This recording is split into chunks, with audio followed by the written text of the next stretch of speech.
प्रशांत किशोर जी के आगमन के लेकर देखिए किस तरह से भोजपुर चौरास्ता पर यहाँ पर लोगों की संख्या जुटी हुई है। आपको ग्राउंड पर हमने दिखाने का कुर्सी पर बैठी, कुर्सी के लड़ाई बा भाई।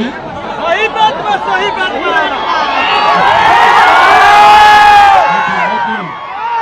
कुर्सी जरा मिलल बा बैठ जाए जा।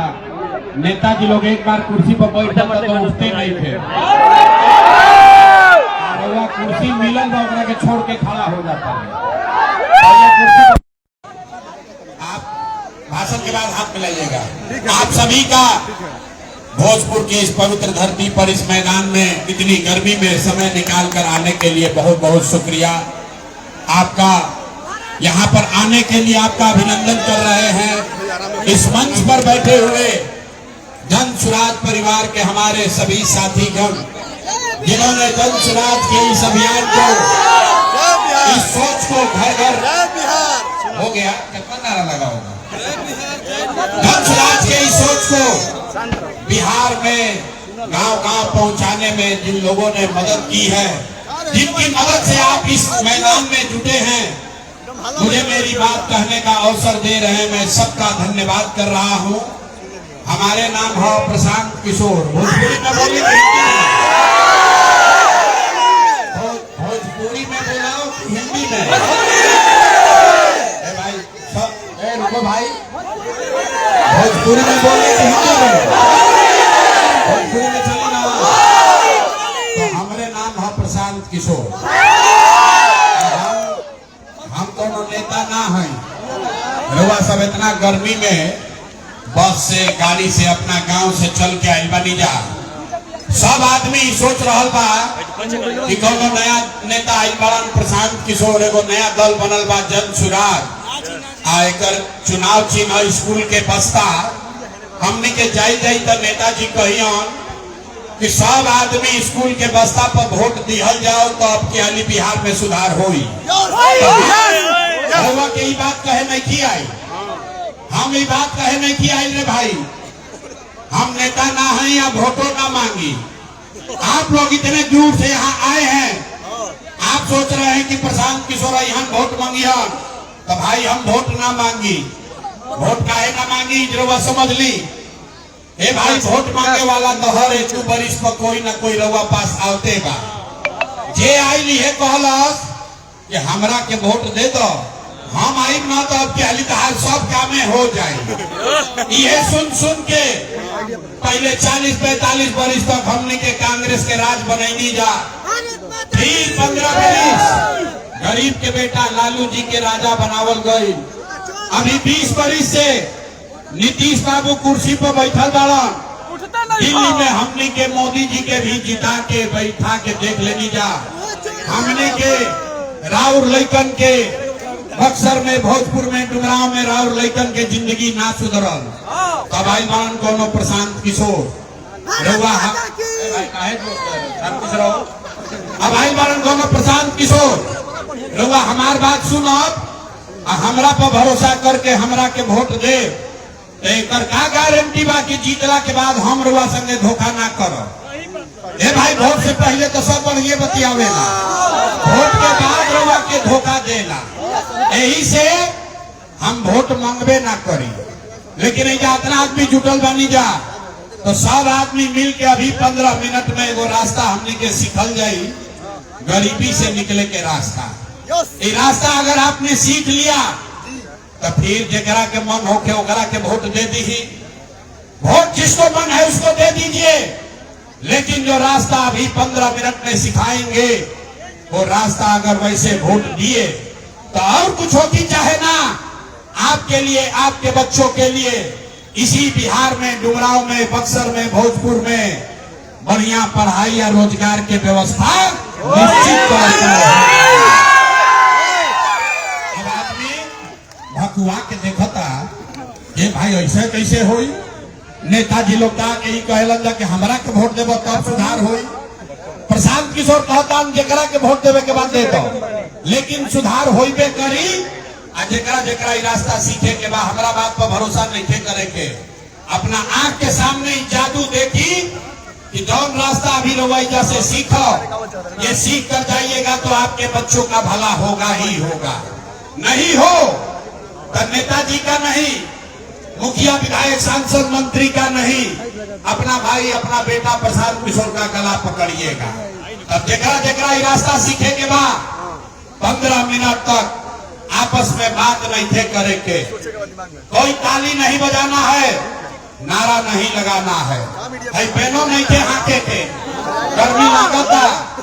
लेकिन याद रखी, इसी गर्मी में बिहार का एगो दुगो नहीं 50 लाख बच्चा, आपका पति बेटा भाई भतीजा इसी गर्मी में किसी फैक्ट्री में अपना हड्डी गला रहा है, अपना पेट काटता है कि 6000 8000 घरे भेजेंगे तो हमारा बाल बच्चा खाएगा। तो अगर अपने बच्चों को इस गरीबी से निकालना चाहते हैं तो 15 मिनट तक गर्मी बर्दाश्त करे के बाद अब भाषण हो गई खत्म। 3 गो सवाल अब खाली रउआ से पूछल जाई, अब पढ़ाई हो गई शुरू, भाषण खत्म पढ़ाई शुरू।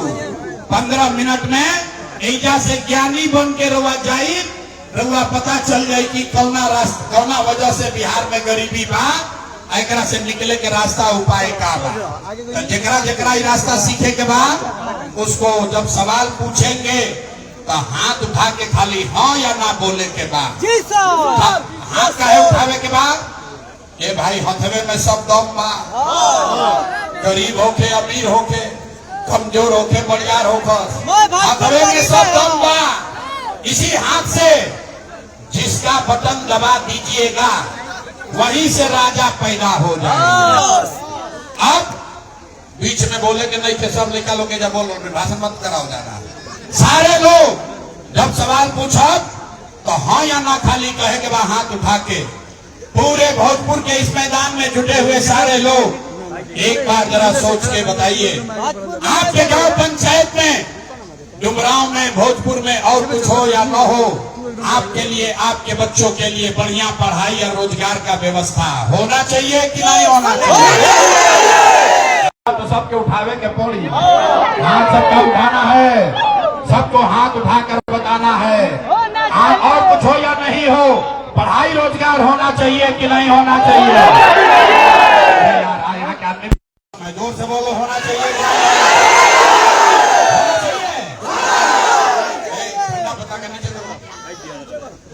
हम ना सिखाई। देखिए भोजपुर के जनता कितना समझदार बा।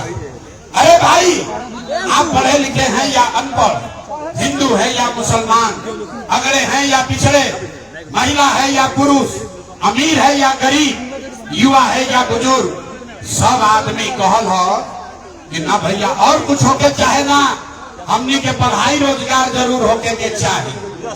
इतना बात तो सबके बुझाता। आपको पहले से मालूम है किसी प्रशांत किशोर किसी नेता का जरूरत नहीं है। आपको मालूम है अगर आपके लिए आपके बच्चों के लिए बढ़िया पढ़ाई रोजगार हो जाए तो कोई मुखिया बनो, कोई विधायक बनो, लालू बनस नीतीश बनस, अगर आपके बच्चे के लिए बढ़िया पढ़ाई रोजगार हो जाए तो आपका जीवन सुधर जाएगा। ये बात पहले ही से सबके मालूम बा। अब देखी रहुआ अपना दुर्दशा के कारण सारा आदमी एक बार तनी अपन अपन लड़कन के चेहरा याद कर ली जा। सारे लोग अपने अपने बच्चों का चेहरा याद कीजिए और अपने बच्चों के नाम पर एक बार ईमानदारी से बताइए, आप में से किसने जीवन में एक बार भी अपने बच्चों के पढ़ाई रोजगार के लिए वोट दिया है? देखिए तनी अपना क्षेत्र के जनता के दुर्दशा देखिए। अभी बुझाता कि बिजली के करंट मार देना, अभी कितना जोर से बोल लिया हे भैया पढ़ाई और रोजगार होके के चाहिए।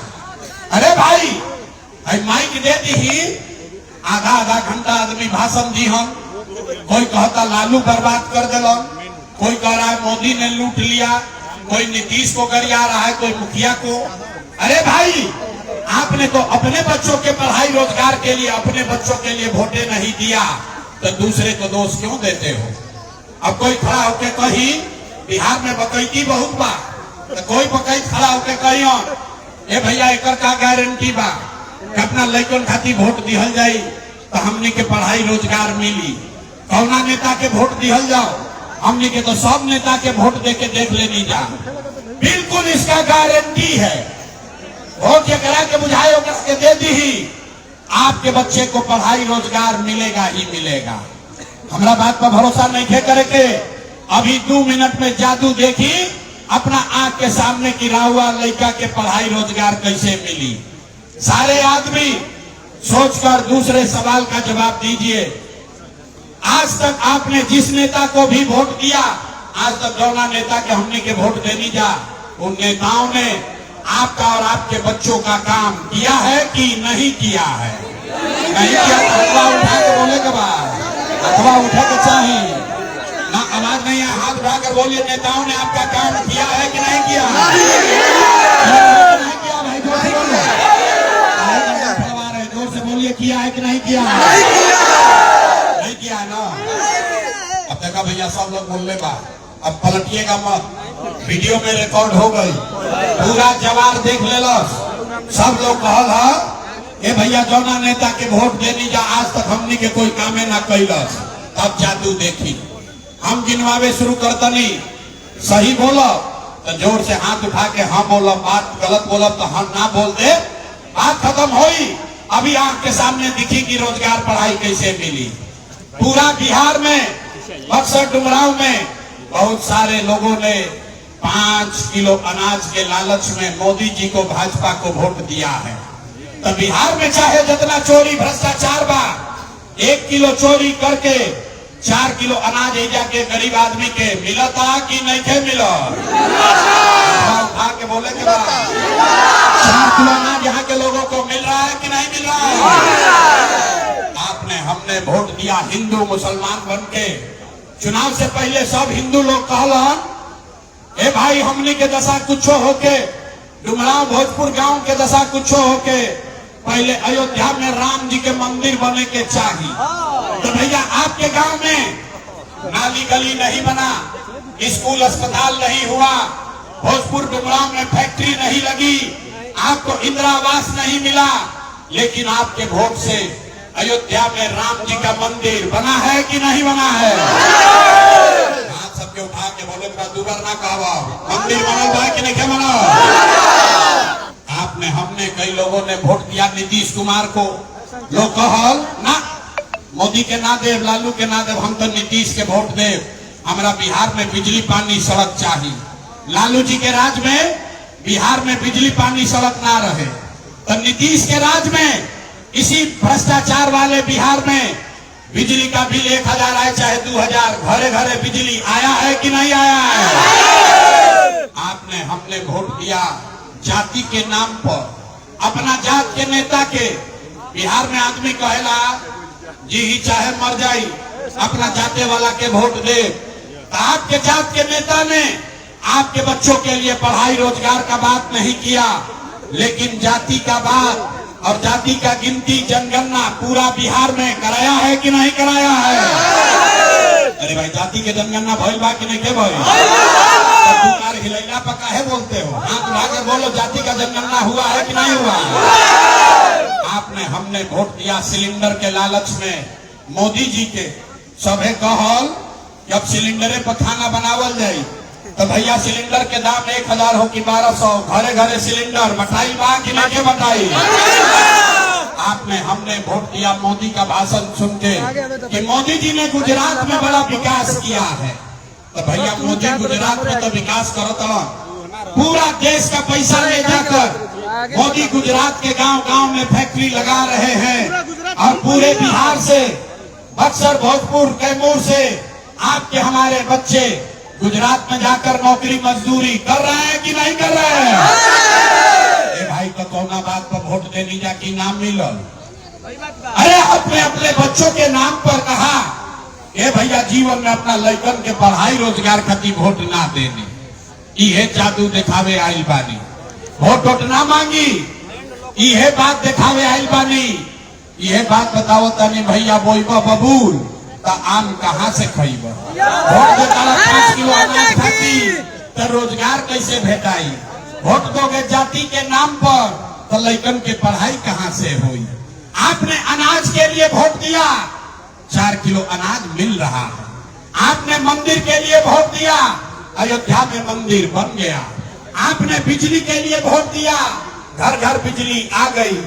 आपने जाति के लिए वोट दिया, गांव घर में जात के चर्चा गिनती हो गई। आपने सिलेंडर के लिए वोट दिया, घर घर सिलेंडर बटा गई। आपने गुजरात के विकास के लिए वोट दिया, गुजरात में फैक्ट्री लग गई। आपने अपने बच्चों के पढ़ाई रोजगार के लिए वोट नहीं दिया, इसीलिए पूरा बिहार का बच्चा अनपढ़ और मजदूर बन गया। यही बात बतावे आई बात कोई कहती ही, वोट कोई कहती ही, यह बात बतावे आई बानी। आपको यही सिखाने आए हैं, आप हनुमान हैं, अपना शक्ति भूल गए हैं। अरे भाई, वोट जिसको मन है उसको दीजिए, लेकिन जिस बात के लिए वोट दीजिएगा, आपके वोट में इतना ताकत है, वो होगा ही होगा। चाहे वह लालू के दी ही कि नीतीश के दी ही, जनसुराज के दी ही कि मोदी के दी ही, जौना बात खातिर वह वोट दे वो काम होगा ही के बाद। यही बात बताने आए हैं। वोट नहीं मांगते हैं। 3 बरिस से अपन घर परिवार छोड़ के गांव गांव पैदल गईली। आपके यहाँ गाड़ी से आए हैं, लेकिन 2 बरिस पैदल चलनी 5,500 गांव में गईली। गांव में जाके एक बात बताओ तनी, करे मेरे भाई, अगर आप अपना और अपने बच्चे का चिंता नहीं करोगे तो दुनिया में कोई दल, कोई नेता आपके बच्चे का चिंता नहीं करेगा। काहे करी भाई, जब रउआ अपन लड़का के चिंते नहीं थे तो लालू, नीतीश, मोदी, प्रशांत किशोर राउर लड़का के चिंता काहे करी हम। अब रउआ का भी अपना आंख के सामने रउआ दिखाई कि रउआ अपन लड़कन के अपना लड़कन के चिंता बा कि ना। ओकरा बाद 3 गो सवाल के बाद ही पढ़ाई खत्म, अब फिर रउआ के एगो गरीबी से निकले के मंत्र सिखाई। तो सारे लोग अंतिम सवाल का जवाब दीजिए, और कुछ हो या न हो, आपको अपने बच्चों की चिंता है कि नहीं है। दवा तो उठाओ, अपना बच्चा के लिए हाथ नहीं उठाओ, हाथ उठाए रखिए, हाथ उठाकर बताइए अपने बच्चों की चिंता है कि नहीं है। जेकर बच्चा नहीं था उनको बच्चा आगे हो, हम हाथवा उठा के बोले के बाद बच्चों की चिंता बा कि नहीं थे। पूरा का पूरा समाज झूठ बोलता, कोई नेता का दम नहीं है। हम आपके घर में आकर कह रहे सबका सब झूठ बोल रहे हैं। रउआ कहनी हाँ कि हमारा अपन लड़कन के बड़ा चिंता बा। अरे मेरे भाई, हम आज आपके यहाँ भोजपुर में आए हैं, रास्ता में अगर 100 गो बच्चा मिला, आपके गांव जवार का 100 बच्चा अगर मिला है, आधा से ज्यादा इस जवार के बच्चों के शरीर पर शुद्ध कपड़ा नहीं है। किसी भी गांव पे चलिए, कौनो गांव में रउआ चली हमारा संगे, गांव में आधा से ज्यादा छोट लड़कन के पैर में 50 रुपया के हवाई चप्पल भी नहीं थे। लोग से पूछा था नहीं, ए भाई अपना लड़का के का हाल कैले बड़ो, कम से कम एगो चप्पल काहे नहीं खरीदत, कपड़ा काहे नहीं पहनावो। लोग कहता भैया इतना गरीबी है, इतना भ्रष्टाचार बा, इतना गरीबी बा, इतना महंगाई बा, कहाँ से लड़का के कपड़ा पहनाई, कैसे चप्पल खरीदी, कैसे पढ़ाई, कैसे खिलाई। अरे मेरे भाई, अब आपको देखिए, जिन नेताओं ने आपके और आपके बच्चों का ये हाल कर दिया कि आपके बच्चों के शरीर पर कपड़ा नहीं, पैर में चप्पल नहीं, खाने के लिए बढ़िया भरपेट भोजन नहीं, आपका बच्चा बीमार पड़ता है तो दवा डॉक्टर अस्पताल नहीं। वह नेताजी अभी 3 महीना के बाद हम वोट मांगे तो जितना लोग ऐसा बैठल बाड़न, ज्यादातर आदमी जाति के नाम पर हिंदू मुसलमान बन के 500 रुपया के लालच में मुर्गा भात खा के 2 गो पाउच पी के लालू के डर से मोदी या मोदी के डर से लालू के नारा लगा के अपने ही हाथ से उसी नेता को जाकर वोट दे के राजा बनाइएगा। और यहाँ कहता है कि बच्चा के लिए बड़ा चिंता है। अरे भाई, अपना लड़कन के नाम पर झूठ बोलता नहीं तो राउर लड़का ना भोगी, हम पके भोगी। हम मीठा बात ना बोली, मीठा बात नहीं बोलते हैं। बिहार में आदमी के सब बुझाता, खाली अपन लड़कन के बात नहीं थे बुझा। अरे भाई, लड़कन के चिंता का होला, अगर सीखे के बाद तो एक बार तनी लालू जी के देखी, लालू जी के अपन लड़का के चिंता बा। लालू जी के लड़का 9वां पास ना कैलन, लालू जी के लड़का 9वां पास ना कैलन, लेकिन लालू जी के चिंता बा कि हमार लड़का बिहार के राजा बनो। हम ये बात कहता नहीं तो कुछ आदमी के बुझाता कि हम लालू जी की शिकायत करता नहीं। अरे ना रे भाई, हम तो लालू जी के तारीफ करता नहीं। लालू जी इतना अच्छा बाप बाड़न, लड़का 9वां नहीं पास कैले, लेकिन चाहता कि बिहार के राजा बनो। रउआ अपन दशा देखी, राउर लड़का मैट्रिक पास कर लेलस, IAPA कर लेलस, ओकरा चपरासियों के नौकरी नहीं मिला, लेकिन रउआ ओकर कोनो चिंता में नहीं थी। गांव में बैठ के, घर में, खेत खलिहान में, चौक चौराहा पर, दलान में, चाय के दुकान पर आदमी बैठ के चर्चा करता कि लालू जी की हम की नीतीश जी की हम, मोदी जी की हम की जनसुराज जी की। अपना से पूछी आपने कब ये चर्चा किया कि आपका बच्चा कब जीतेगा? यही बात बताने आए। बिहार में आदमी के सुधार ही के नहीं खेले भाई। 5 वर्ष ऐसा आदमी जियो नरक के जिंदगी कौनो गांव में चली, लोग ये बताइए भैया नाली गली नहीं थे, हे भैया इंदिरा आवास नहीं थे, खाए के नहीं थे, कोई बीमार पड़ जाता तो दवा डॉक्टर नहीं था, हमने के घर नहीं थे, रोजगार नहीं थे। 5 वर्ष ये नरक के जिंदगी जियता नहीं, फिर वोट आवता तो ये सब बात भूला जाता। वोट के दिन एक बात याद रही, हमारा जात के खड़ा बा, चलो करे के वोट दिया, वो चाहे चोर होके बदमाश होके और लेकर के लूट के ले गई बा, लेकिन अपन जात के होती तो करे के जाके बटन दबाई तो रुआ बताई कैसे सुधार हो। आदमी कहता है भैया एजा विकल्प ना रहे, अब रुआ आइल बानी प्रशांत किशोर आइल वाला बड़ा पढ़ा लिखा बान, भैया रुआ आगे आगे चली, हमने के सब आदमी रुआ के वोट दिया जाए, मदद कर जाए, रुआ बिहार के सुधारी। हम रुआ के हाथ जोड़ता नहीं रे भाई। एगो प्रशांत किशोर के छोड़ी, अगर 10 को प्रशांत किशोर आ गई हम तब वो बिहार सुधरे वाला नहीं थे। जब तक आप नहीं सुधरिएगा तब तक कोई बिहार को नहीं सुधार सकता है, कोई नहीं सुधार सकता है। हम गांव में चली रहा, पूछी लाए भैया वोट के करा के दे ले रहा, कहता है मोदी जी को। पूछे काहे? बोला मोदी जी का सीना है 56 इंच के। सुने बिहार के लोग के दुर्दशा के कहानी।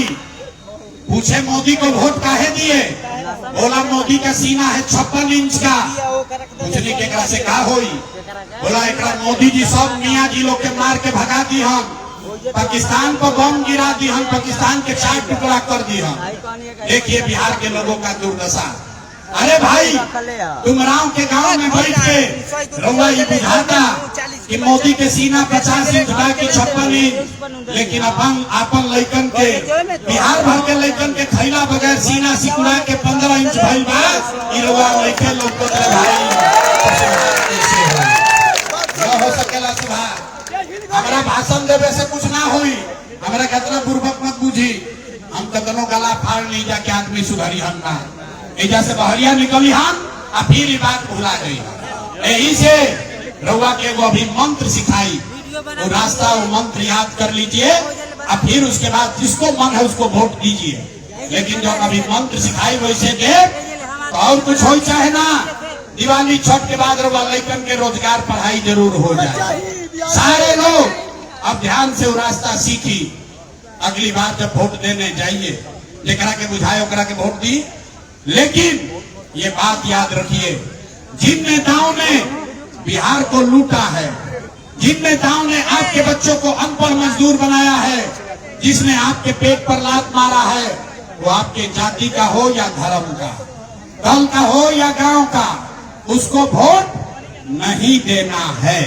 अगर ये बात बुझात हो के तो सब आदमी हाथ उठाई जा, देखी कितना आदमी सुधरे के तैयार बाड़ा। ना उठल हाथ, सबके हाथ सारे लोग उठाओ भाई, जो पीछे बैठे हैं वो भी हाथ उठाइए और हाथ उठाकर जवाब दीजिए। जिन नेताओं ने बिहार को लूटा है उसको वोट देना है कि नहीं देना है? नेता सब अपना चूस ले वासन के मुंह में से आवाजों लेकर निकला। अरे जिन नेताओं ने बिहार को लूटा है उसको वोट देना है कि नहीं देना है? देना है कि नहीं देना है? आपके जाति का होगा, दोगे कि नहीं दोगे? हिंदू मुसलमान करी हम देव कि ना दे? अल्लाह के 2-2 रुपया बटी हम देव कि ना दे? ना दे? अरे हम तो जन्ने के रवा सब होशियार बनी जा। अरे हाथ नीचे कीजिए, रास्ता सीखिए। 2000 रुपया देगा, पैसा लेना है। काहे लेना है पैसा, ये समझिए। आप बताइए, 5 बरिस राशन कार्ड बनावे में 2000-2500 घूस लागल बा कि नहीं लागल? भाई सबके बोले के बाद राशन कार्ड बनावे में पैसा लागल बा कि नहीं लागल?